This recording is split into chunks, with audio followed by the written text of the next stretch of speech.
Línea educativa de modelos, teorías y sistemas del pensamiento pedagógico. Averroes.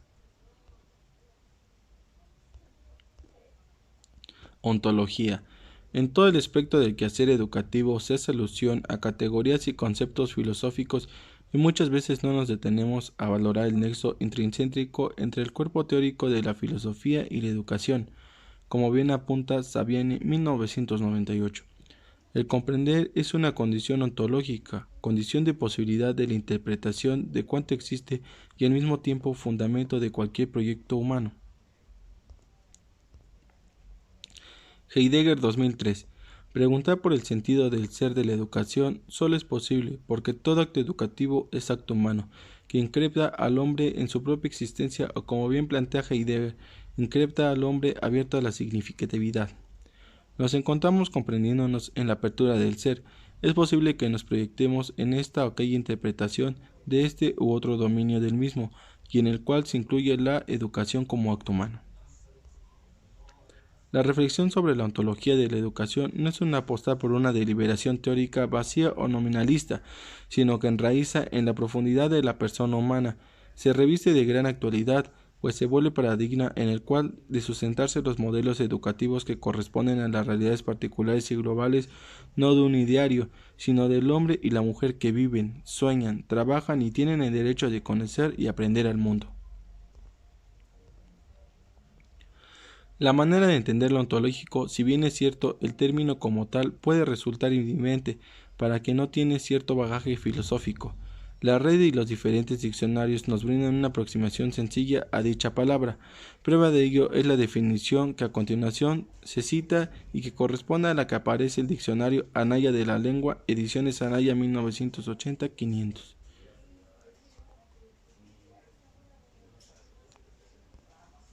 Concepto de educación.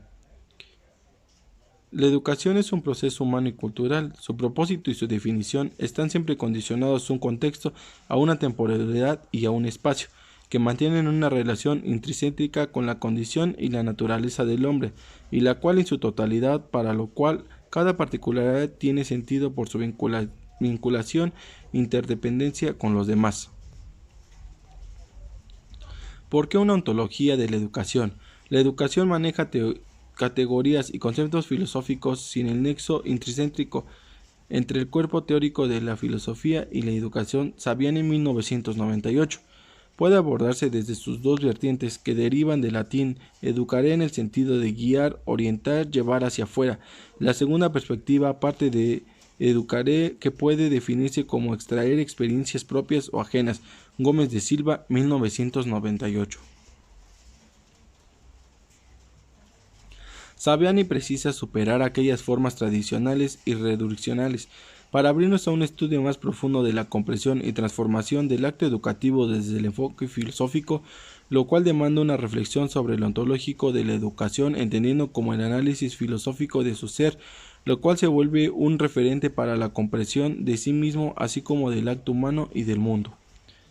Hacia referencia al sentido del ser que se logra en la generación de la pregunta sobre el ser mismo, es decir, la búsqueda de la comprensión de la pregunta sobre sí. Sin embargo, siempre parte de su existir mismo, desde su realidad, desde su ser ahí.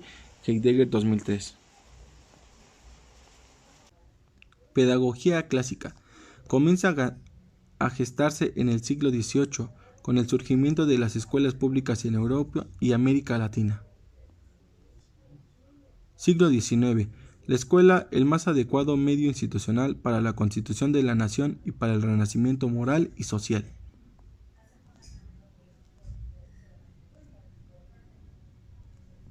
Aristóteles, 385 a.C., 323 a.C. Fue el alumno de Platón. Filosófica de Aristóteles se basa en un principio de identidad. Platón, 428-427, Atenas o Egina, Grecia, 348-347 a.C. Filósofo griego de junto con su maestro Sócrates y su discípulo Aristóteles establecieron los fundamentos filosóficos de la cultura occidental.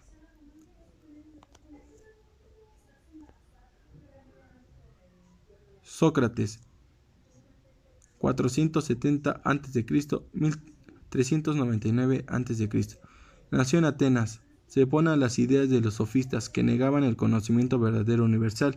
Afirma que existe un conocimiento verdadero que se expresa a través del concepto logos. Georgías, 485 a.C., 380 a.C. Nacido en Letino, Sicilia, fue uno de los autores más representativos de la primaria escuela sofista griega. Fue un importante filósofo que introduce el pensamiento nihilista, es decir, de un radical escepticismo.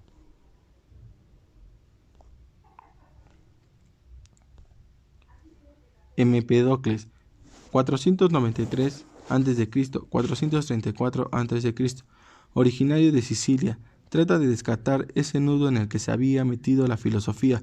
Postuló su teoría de las 4 raíces, la cual decía que todo estaba formado por aire, fuego, agua y tierra, mismo que Aristóteles tomó después y llamó elementos en vez de raíces. Heráclito, 540 a.C., 470 a.C.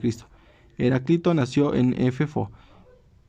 Explicó en su totalidad de los fenómenos naturales, atribuyendo al fuego el papel que constituye común a todas las cosas y causa de todos los cambios que se producen en la naturaleza. Anaximenes, 588 a.C., 534 a.C., miembro de la escuela Milenio. Anaximenes afirmó que el principio material y primero el origen de todas las cosas, H, era el aire, sustancia sensible pero que raya en lo incorpóreo. Anaximandro, 610 a.C., 545. Anaximandro hablaba sobre el origen de los seres vivos y del hombre. Todos proceden del fenómeno húmedo. La tierra en un principio era líquida y por el proceso de disociación lo húmedo dio lugar a lo viviente.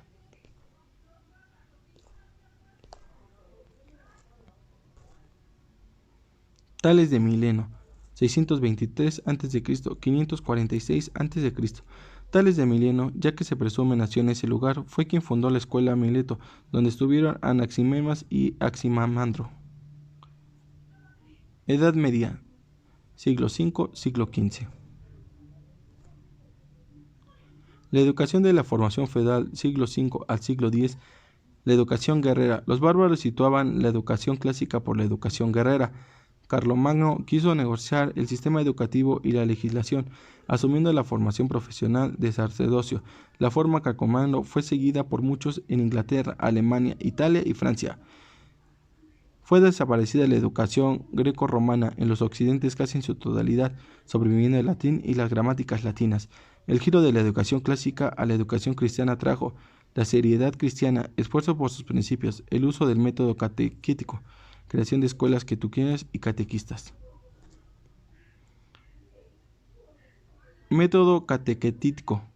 Para educar es fundamental tener en cuenta no solo lo saben y piensan los sabios y maestros, sino también lo que piensan los jóvenes y su forma de interpretar la realidad que les rodea. Tal como lo expresa Cargini, buscaba que los jóvenes pudiesen interpretar los contextos en los que se presentaban determinadas situaciones, para así poder comprenderlos y con ello obtener las transformaciones de las personas y de la realidad interpretada.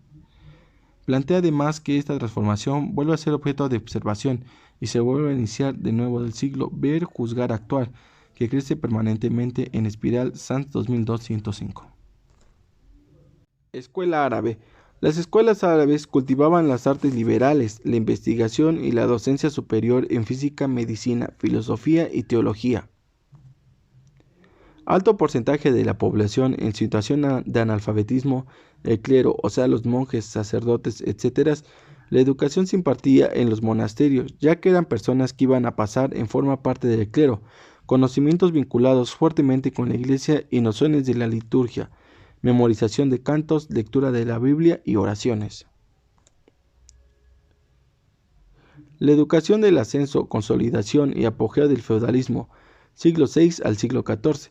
Las universidades fueron el producto de corporaciones. La educación universitaria de maestros y discípulos en actividades libres de investigación y docencia apoyadas por autoridades políticas y eclesiastas, Salerno 1090. Se fundó como núcleo médico y Bolonia, siglo VI. Se fundó para estudiar derecho romano y derecho canónico. Se les eximía del servicio militar de impuestos. La educación gremial. La educación gremial era de carácter técnico, industrial y comercial. La relación era como aprendiz y la educación se daba en el taller del maestro. El aprendiz dependía del maestro y debía pagar la enseñanza que recibía. Se dio el reconocimiento explícito de la necesidad de una educación práctica profesional. El sector femenino pudo expresar: la mujer podía ser monja. El ideal clásico inspiró los artes liberales, la escolastía de la sistematización del pensamiento cristiano. Las escuelas debían ser confortables y adecuadas. Las universidades agruparon áreas académicas: artes, derecho, medicina, filosofía, teología, etc. La educación gremial y la educación caballeresca fueron formas civiles y señoriales de asumir la educación para defender sus intereses. Se da el surgimiento de una educación contrarreforma, en la cual jugaron un papel importante.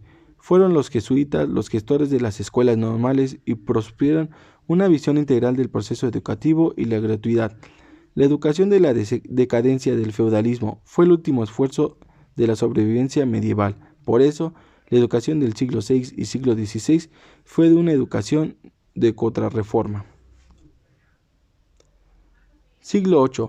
Pensamiento aristotélico del conocimiento. Pensamiento escolástico Santo Tomás de Aquino. Es natural al hombre llegar a lo suprasensible a través de lo sensible, porque todo nuestro conocimiento arranca de lo sensible. Siglo XIV. Un mundo cambiante, estructura agraria, inestabilidad del mundo feudal y eugenio del comercio. Crisis del cristianismo, conflictos espirituales, nueva concepción del mundo y el universo, ciencia y técnica, guerras económicas, aparición de los estados nacionales.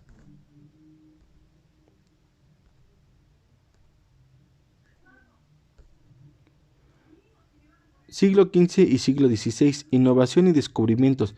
Se opone a lo medieval, imitación de lo grecorromano, nueva concepción ante la vida. Realza la técnica, la ciencia y la naturaleza. Siglo XVII. Racionalismo y empirismo. Resalta la experiencia verdaderas de hecho, introduce el método inductivo.